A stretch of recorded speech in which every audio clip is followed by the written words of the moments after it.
नमस्कार दोस्तों, मैं शौर्य बुरी, सहायक आचार्य, राजकीय महाविद्यालय घोड़ा। आज के इस वीडियो में हम बीए पार्ट सेकंड के मैक्रो इकोनॉमिक्स के topic basic concepts of macro economics अर्थात समष्टि अर्थशास्त्र की मूलभूत अवधारणाएं का अध्ययन करेंगे। जैसा कि पिछले वीडियो में मैंने बताया था, इंट्रोडक्शन ऑफ मैक्रो इकोनॉमिक्स, कि समष्टि अर्थशास्त्र किसी भी अर्थव्यवस्था के बारे में सामूहिक रूप से व्यवहारिक जानकारी प्रदान करती है और आजकल आर्थिक नीति संबंधी निर्णय लेने में इसका महत्व बहुत अधिक बढ़ गया है। अपन समष्टि अर्थशास्त्र के माध्यम से आर्थिक विकास, मुद्रास्फीति, बेरोजगारी, भुगतान संतुलन, विनिमय दर का निर्धारण, बजट घाटा, आर्थिक असमानता, गरीबी आदि समस्याओं का समाधान कर सकते हैं। और जो भी विश्व के विकसित और विकासशील दोनों प्रकार के देशों में आजकल समष्टिगत आर्थिक प्रबंध, मैक्रो इकोनॉमिक मैनेजमेंट के अध्ययन पर विशेष बल दिया जा रहा है। तो इसलिए हमें कुछ मूलभूत जो कंसेप्ट है मैक्रो इकोनॉमिक्स के, उनके बारे में आज इस वीडियो में अपन अध्ययन करेंगे। तो अब अपन चलते हैं समष्टि अर्थशास्त्र की मूलभूत अवधारणाएं। समष्टि अर्थशास्त्र की पद्धति को समझने के लिए कुछ अवधारणाओं से परिचित होना आवश्यक है। जैसा सबसे पहले है चर और अचर। चर क्या होते हैं? वेरिएबल। और अचर क्या होते हैं? कांस्टेंट, जिनको बोलते हैं। चर वो होते हैं जो समय के साथ साथ परिवर्तित होते जाते हैं। अचर जो हमेशा स्थिर रहते हैं। जैसे बात करूं मैं 5 या 8, ये कोई भी अंक है, ये हमेशा स्थिर रहेंगे। 5 5 ही रहेगा, 8 8 ही रहेगा, इसका मूल्य कभी भी नहीं बदलेगा। तो ये क्या है? कांस्टेंट राशि है। इसी प्रकार इकोनॉमिक्स में अगर हम बात करें तो स्वायत्त उपभोग व्यय। तो स्वायत्त उपभोग व्यय क्या होता है? वह व्यय जो आय पर निर्भर नहीं करता हो, वो किसी आय पर निर्भर नहीं करता हो, वो व्यय क्या कहलाता है? स्वायत्त उपभोग व्यय। और स्वायत्त उपभोग विनियोग व्यय, ये दोनों क्या है? कांस्टेंट है। ये हमेशा क्या रहते हैं? स्थिर। अगर आपकी आय कितनी भी बढ़ जाए, स्वायत्त उपभोग व्यय क्या रहेगा? हमेशा स्थिर रहेगा, ये आय पे डिपेंड नहीं करता है। इसलिए ये क्या चर है? अचर है। अब बात करते हैं चर, वेरिएबल। चर वह मात्रा है जो एक निश्चित समय के साथ बदलती रहती है। जैसे आज की किसी वस्तु की कीमत 10 रुपये है, अगले साल बढ़ के 20 रुपये हो गई। आज भारत देश की राष्ट्रीय आय कुछ है और अगले साल उसमें परिवर्तन हो जाता है, वो बढ़ भी सकती है या घट भी सकती है। इसी प्रकार मांग है, पूर्ति है, ये सब क्या है? चर राशियाँ हैं। अब चर कितने प्रकार के होते हैं? तो जनरली जो चर होते हैं वो 3 टाइप के होते हैं। कौन कौन से होते हैं? पहला स्टॉक व प्रवाह चर, ये वेरी इंपॉर्टेंट है एग्जाम की दृष्टि से। स्टॉक चर व प्रवाह चर। स्टॉक चर में क्या होता है और प्रवाह चर में क्या होता है? प्रवाह को इंग्लिश में बोलते हैं फ्लो वेरिएबल। चरों के दूसरा प्रकार है आश्रित व स्वतंत्र चर, डिपेंडेंट और इंडिपेंडेंट वेरिएबल। और इसका थर्ड पार्ट है अंतर्जात चर व बहिर्जात चर, एंडोजीनस वेरिएबल और एक्सोजीनस वेरिएबल। तो सबसे पहले हम स्टॉक और फ्लो के बारे में पढ़ लेते हैं। ये वेरी इंपॉर्टेंट टॉपिक है। नेट में या आपकी एग्जामिनेशन में जनरली स्टॉक और प्रवाह पे क्वेश्चन पूछे जाते हैं। तो सबसे पहले बात करते हैं प्रवाह चर, फ्लो क्या होता है?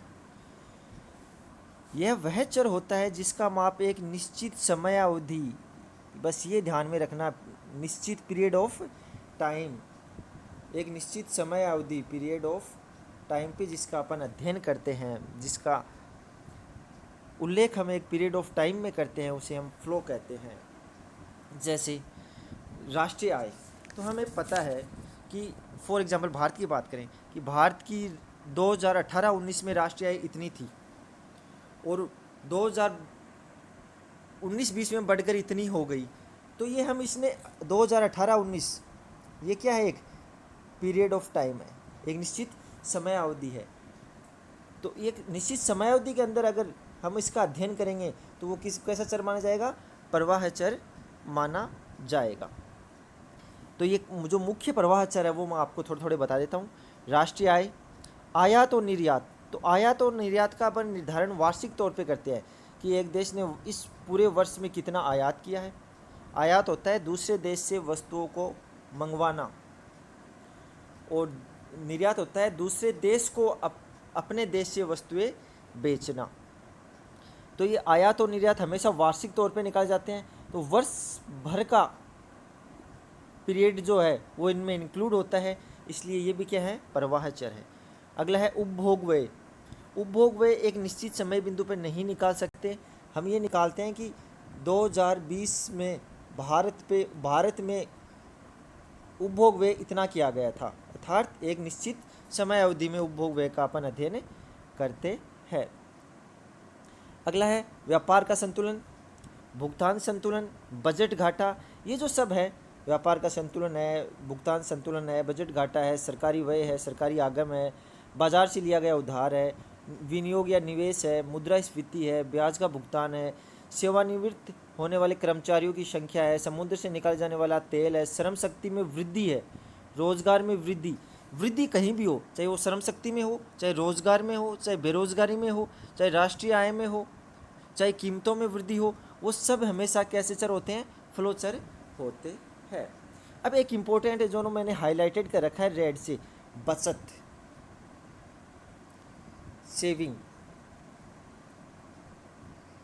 सेविंग हमेशा एक प्रवाह चर होता है। ये ध्यान रखना है, ये आगे इम्पोर्टेंट मैंने रेड लाइन से इसलिए कर रखा है कि बचत तो प्रवाह चर होता है, लेकिन जो बचतें होती हैं सेविंग्स, वो कैसा चर होते हैं, स्टॉक चर होते हैं। तो इसको याद रखने का क्या तरीका है, कि बचत की बात करें हम, तो बचत एक वर्ष में किसी व्यक्ति ने इतनी बचत की, पूरे वर्ष को इंक्लूड करते हैं उसमें। बचतें आज के दिन, फॉर एग्जांपल एक दिन पर्टिकुलर कि 30 दिसंबर को उस व्यक्ति के पास इतना धन बचत के रूप में बचा हुआ है, तो वो कुल धन किस में आएगा, बचतों में। तो बचतें तो हमेशा क्या कहलाती है, स्टॉक कहलाती है, और बचत क्या कहलाते हैं, प्रवाह। अब हम बात करते हैं स्टॉक चरों की। स्टॉक चर वह होता है जिसका माप एक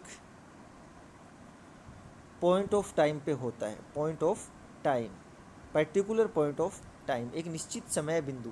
जैसे फॉर एग्जांपल जनगणना होती है, ये अपन सबको पता है कि जनगणना हर 10 साल से होती है। पिछली जनगणना 2011 में हुई थी। तो जनगणना होने के बाद 2011 में एक, मान लो फॉर एग्जांपल 1 जनवरी या फिर 1 मार्च, कुछ भी एक डेट को मान लेते हैं, 1 मार्च 2011 को भारत की जनसंख्या 121, लगभग 121 करोड़ थी। तो ये एक विशेष, ये पर्टिकुलर टाइम हो गया क्या, 1 मार्च या 1 जनवरी 2011, ये क्या हो गया, एक पर्टिकुलर टाइम, एक पर्टिकुलर पॉइंट ऑफ टाइम, एक निश्चित समय बिंदु हो गया। तो वो कैसा चर हो गई, जनसंख्या स्टॉक चर हो गई। तो जैसे फॉर एग्जांपल भारत में मुद्रा की पूर्ति कितनी है, तो इसको हम काउंट कर सकते हैं कि पर्टिकुलर दिन में मुद्रा की पूर्ति भारत में इतनी है। जैसे 1 जुलाई 2020 को भारत में मुद्रा की पूर्ति जो है वो ये है, ये अपन ज्ञात कर सकते हैं, एक पर्टिकुलर पॉइंट ऑफ टाइम पे ज्ञात कर सकते हैं, इसलिए ये क्या हो गया, स्टॉक। ये मैंने पहले बता दिया कि बचतें क्या होती हैं, स्टॉक होती है।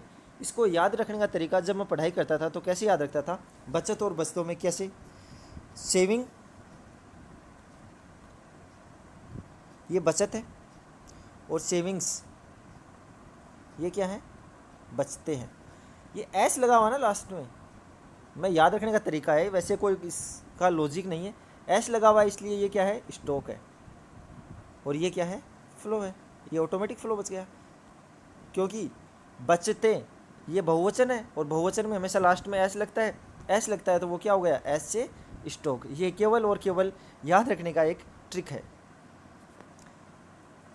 विदेशी विनिमय का भंडार, विदेशी मुद्रा कोषों का भंडार, जैसे पर्टिकुलर हम मानते हैं कि 1 अप्रैल 2020 को भारत में विदेशी विनिमय कोष लगभग 400 अरब डॉलर थे, 400 अरब डॉलर थे। तो पर्टिकुलर पॉइंट ऑफ टाइम 1 अप्रैल 2020 को इसके अंदर हम क्या क्या लेते हैं, स्वर्ण हो सकता है, वो विदेशी करेंसी हो सकती है, या स्पेशल ड्राइंग राइट्स हो सकते हैं, वो सब विदेशी मुद्रा भंडार में इंक्लूड होते हैं।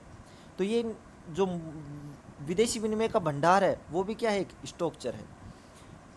बकाया ऋण की 1 दिसंबर 2020 को भारत पे इतना विदेशी ऋण कुल बकाया है, मान लो 434 अरब डॉलर बकाया है। तो हम एक पर्टिकुलर पॉइंट ऑफ टाइम का यहाँ देख रहे हैं, तो ये कैसे चल होगा, स्टॉक। कुल परिसंपत्तियों को हम एक पर्टिकुलर पॉइंट ऑफ टाइम पे ज्ञात कर सकते हैं। कुल बैंक जमाओं को कि इस दिन इस पर्टिकुलर डेट को कुल भारत में कुल बैंकों की कुल बैंक जमा इतनी है। कीमत सूचकांक, पूंजी, संपत्ति, किसी एक तिथि को दो वस्तुओं के बीच की दूरी, मान लो दो वस्तुएं, ये दो वस्तुओं के बीच की दूरी 10 किलोमीटर है, तो आज के दिन ये 10 किलोमीटर है, इसको पर्टिकुलर हम डेट ज्ञात कर सकते हैं एक पर्टिकुलर पॉइंट ऑफ टाइम पे। एक देश की अर्थव्यवस्था में खर्च की गई कुल राशि, कुल श्रम शक्ति, ये इंपॉर्टेंट है, कुल श्रम शक्ति, कुल रोजगार। अगर हम कुल की बात करें अर्थात हम क्या कर रहे हैं, एक पर्टिकुलर पॉइंट ऑफ टाइम की बात कर रहे हैं। लेकिन अगर इसमें वृद्धि की बात करेंगे कि एक देश में अर्थव्यवस्था में खर्च की गई राशि की कितनी वृद्धि हुई है, कुल श्रम शक्ति में कितनी वृद्धि हुई है, कुल रोजगार में कितनी वृद्धि हुई है, वो किसका विषय हो जाएगा, फ्लो का हो जाएगा। क्योंकि उसमें क्या शामिल होता है, समय अवधि शामिल होती है। इसमें क्या शामिल है, केवल पॉइंट ऑफ टाइम शामिल है। अब इसमें जो इम्पोर्टेंट है एग्ज़ाम की दृष्टि से, इनको तालिका के द्वारा हम इनमें अंतर स्पष्ट कर सकते हैं।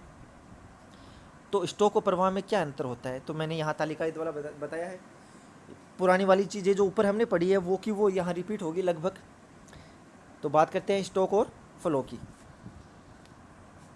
स्टॉक का समय के एक बिंदु से होता है, ये मैंने बता दिया, पर्टिकुलर पॉइंट ऑफ टाइम। प्रवाह का संबंध समय अवधि से होता है, पीरियड ऑफ टाइम। जैसे 1 जनवरी 2020 को आपके खाते में 10,000 रुपये हो सकते हैं, अर्थात 1 जनवरी 2020 क्या है, पर्टिकुलर पॉइंट ऑफ टाइम है। और प्रवाह में 100 रुपये प्रतिदिन आपका जेब खर्च है, आप डेली 100 रुपये खर्च कर रहे हो, ये क्या है, फ्लो है। स्टॉक का कोई टाइम डायमेंशन नहीं होता, कोई समय काल नहीं होता। प्रवाह का समय काल होता है। जैसे हम बात करें प्रति घंटा या प्रति दिन, प्रति माह, प्रति वर्ष, ये सब किस में मानते हैं, फ्लो में माने जाते हैं। क्योंकि प्रति दिन, प्रति माह, ये क्या हो गया, एक फ्लो, एक time of period of time हो गया, ये पॉइंट ऑफ टाइम नहीं रहा है। अर्थशास्त्र की कुछ अवधारणाओं का कोई स्टॉक पहलू नहीं होता है। कुछ ऐसी अवधारणाएं होती है वो निश्चित तौर से क्या होगी, प्रवाह होगी, स्टॉक हो ही नहीं सकती। जैसे इंपोर्ट एंड एक्सपोर्ट, आयात और निर्यात। आयात और निर्यात सदैव क्या होते हैं, प्रवाह होते हैं, वो स्टॉक नहीं हो सकते। क्योंकि उनका निर्धारण हम वार्षिक तौर पे करते हैं कि इस वर्ष भारत में इतना आयात किया गया, इतना निर्यात किया गया। एक पर्टिकुलर पॉइंट ऑफ टाइम, एक निश्चित दिन पे उसका हम निश्चित समय बिंदु पर हम उसका अनुमान नहीं लगा सकते। नेक्स्ट है, कुछ स्टॉकों का प्रवाह भी होता है, कुछ स्टॉक चरों का प्रवाह भी होता है। जैसे मान लो एक निश्चित समय बिंदु पर पूंजी क्या है, पूंजी को हम आराम से काउंट कर सकते हैं एक निश्चित समय बिंदु पर, तो ये स्टॉक है।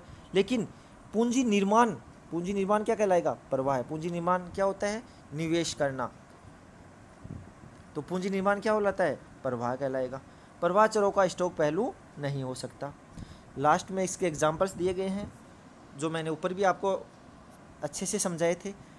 स्टॉक के हैं, संपत्ति, श्रम बल, मुद्रा की कुल पूर्ति, बैंक जमाएं, बचतें, वेरी इंपॉर्टेंट। स्टॉक्स, ये स्टॉक होती है, मैंने बताया था सेविंग्स एस लगा होता है इसलिए स्टॉक होती है, केवल ट्रिक के रूप में मैंने आपको बताया था। प्रवाह है, आय, पूंजी निर्माण, पूंजी पर ब्याज जो मिलता है, या बचत, आयात, निर्यात, ये सब क्या है, प्रवाह है। अब हम देखते हैं कुछ ऐसे चर होते हैं वो ना तो स्टॉक होते हैं ना ही वो क्या होते हैं, प्रवाह होते हैं। मान लो कोई ऐसा चर है, या तो वो 2 स्टॉकों का अनुपात है, या तो 2 स्टॉकों का अनुपात है, या 2 प्रवाहों का अनुपात है, यह स्टॉक और प्रवाह दोनों का अनुपात है, स्टॉक और फ्लो दोनों का अनुपात है। तो ऐसे चरों को हम क्या कहते हैं? अनुपात चर कहते हैं। देखते हैं रेशियो वेरिएबल। अनुपात चर क्या होते हैं? अनुपात चरों में दो प्रवाहों का अनुपात या तो दो फ्लो का अनुपात है, कि यहाँ भी ऊपर भी फ्लो है, अंश में भी फ्लो है और हर में भी क्या है? फ्लो है। या दो स्टॉक का, अंश और हेड दोनों जगह क्या है? स्टॉक है। या ऊपर फ्लो है और नीचे स्टॉक है, या अंश में स्टॉक है और हर में क्या है? फ्लो है। तो ऐसे चरों को हम कैसे चर कहते हैं? अनुपात चर कहते हैं। ठीक है, क्योंकि ये दोनों स्टॉक और स्टॉक यहाँ होने के कारण इनका जो समय तत्व है वो आपस में क्या हो जाता है? कट डाउन हो जाता है, कट जाता है, इसलिए इसे अनुपात चर भी कहा जाता है। अब तीनों के हम अलग अलग एग्जाम्पल पढ़ लेते हैं। दो प्रवाहों का अनुपात, दो स्टॉक फ्लो का अनुपात। कीमत एक ऐसा चर है, वेरी इंपॉर्टेंट, बहुत बार एग्जाम में पूछा जाता है, जो कि दो प्रवाहों का अनुपात होता है। इसमें अंश और हेड दोनों में ही समय तत्व होने से वो समय तत्व क्या हो जाता है? कट जाता है। अतः इसे अनुपात में समय तत्व नहीं रहेगा, क्योंकि कीमत इज इक्वल टू मुद्रा का प्रवाह है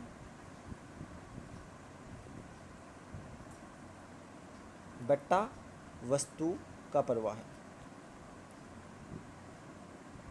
अब देखो, मुद्रा का प्रवाह है, अगर मुद्रा की अकेली बात करता है तो वो हो जाता है स्टॉक, लेकिन यहाँ क्या कर रहा है? मुद्रा का प्रवाह है, ये क्या हो गया? फ्लो। वस्तु का प्रवाह है, ये भी क्या हो गया? फ्लो। तो फ्लो का जो समय तत्व है, दोनों में समय तत्व है, वो आपस में क्या हो जाएगा?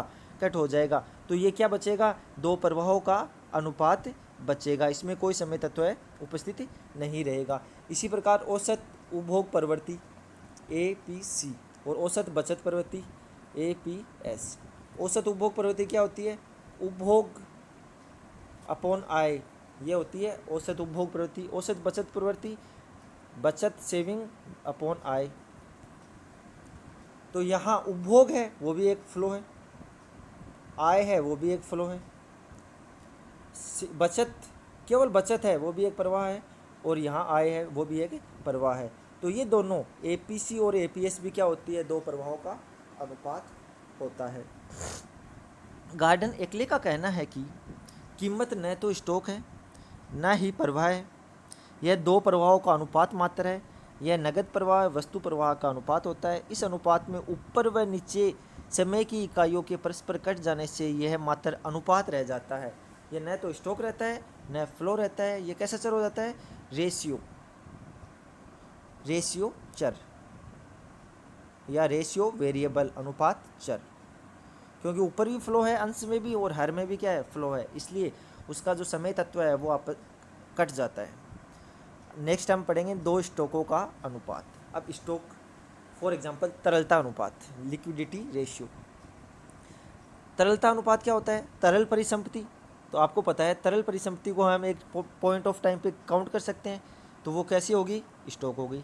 कुल परिसंपत्ति, ये ऑटोमेटिक क्या है? एक स्टॉक है। तो स्टॉक, अंश में भी स्टॉक है, हर में भी स्टॉक है, तो यहाँ समय तत्व क्या हो जाएगा? कट हो जाएगा, इसलिए ये भी क्या होगा? एक अनुपात चर होगा। और कैसा अनुपात चर होगा? दो स्टॉकों का अनुपात होगा। अब अगला है प्रवाह और स्टॉक का अनुपात, कि ऊपर अंश में तो प्रवाह हो और हर में क्या हो? स्टॉक। फॉर एग्जाम्पल ब्याज की दर। तो ब्याज की दर में हम, ब्याज की दर जो होता है, इंटरेस्ट रेट, वो क्या होता है? ब्याज का भुगतान।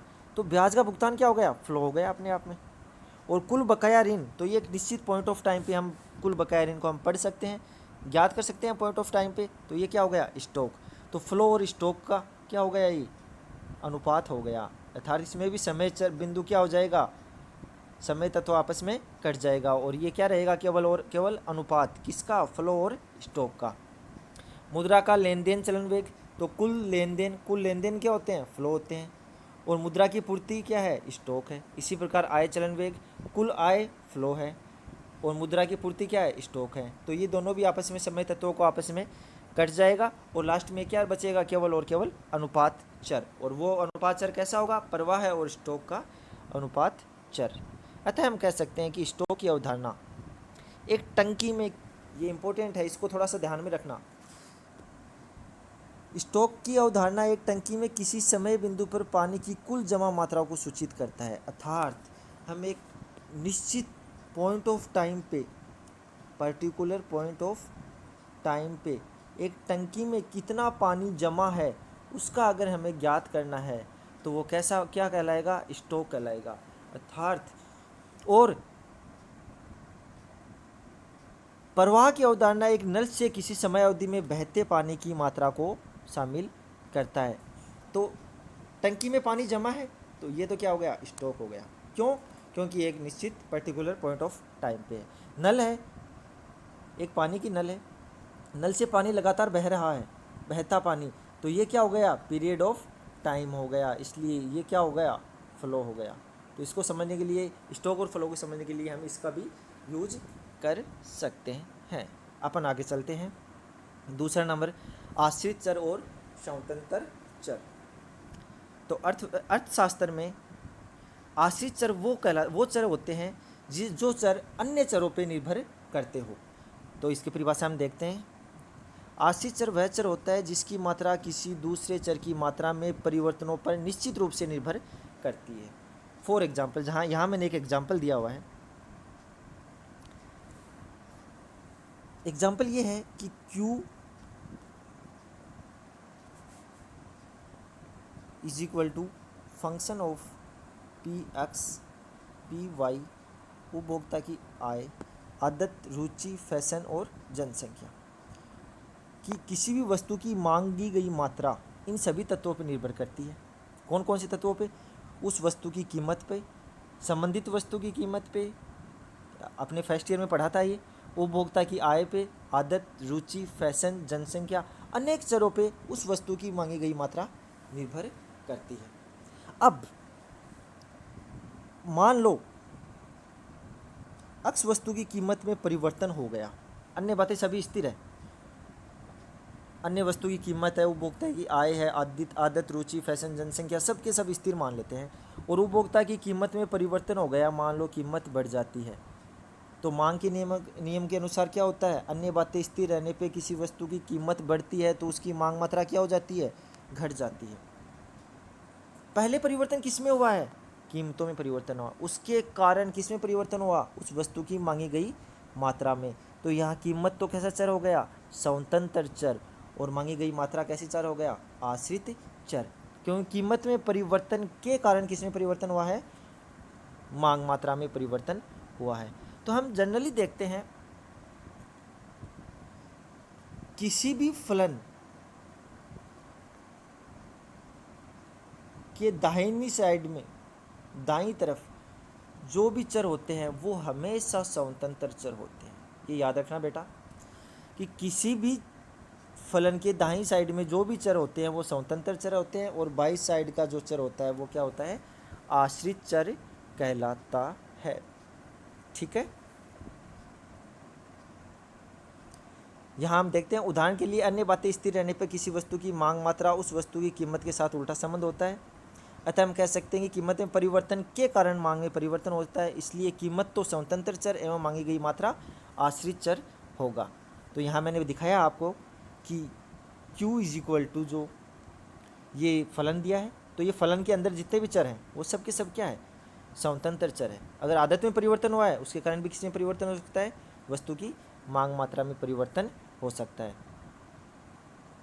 ठीक है, तो ये सब के सब स्वतंत्र चर है, और Q जो है वो क्या है, आश्रित चर है। तो स्वतंत्र चर वह होता है जिसके कारण अन्य चर में परिवर्तन होता है। नेक्स्ट अपन तीसरा नंबर, एंडोजीनस वेरिएबल और एक्सोजीनस वेरिएबल, अंतर्जात चर व बहिर्जात चर।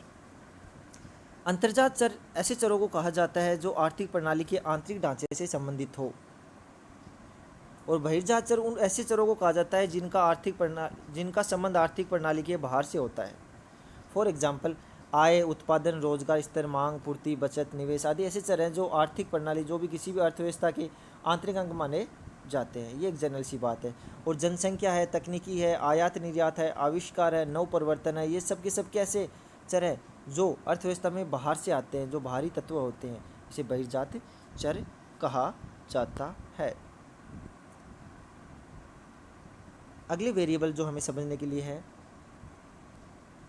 वो है आइडेंटिटीज और समीकरण। इक्वेशन, तत्समक और समीकरण में क्या डिफरेंस होता है। तो सबसे पहले हम तत्समक के बारे में पढ़ लेते हैं। जो संबंध परिभाषा के आधार पर स्थापित किए जाते हैं उसे तत्समक कहते हैं। जनरली हम पढ़ते हैं x प्लस वाई का square is equal to X square plus Y square plus 2xy। ठीक है, ये बराबर का निशान होता है, इज इक्वल टू। अगर इसको ऐसे लिख दिया जाए तो वो क्या कहलाएगा, तत्समक। इसका मतलब लगभग बराबर हैं।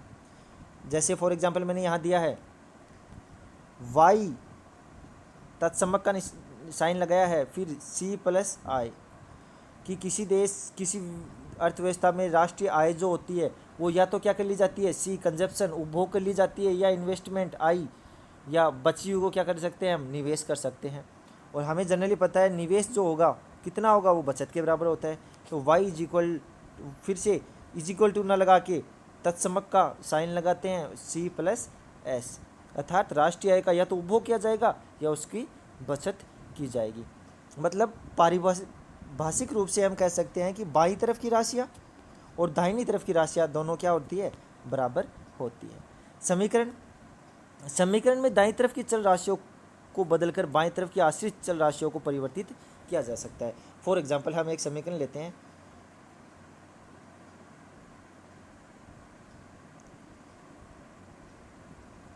Q इज इक्वल टू आय का लेते हैं, y is equal to 8 plus 0 point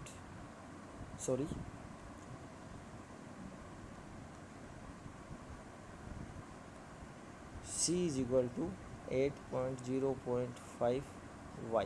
ये एक समीकरण है। ठीक है, यहाँ c उपभोग है, 8 प्लस 0.5 y ये आय है।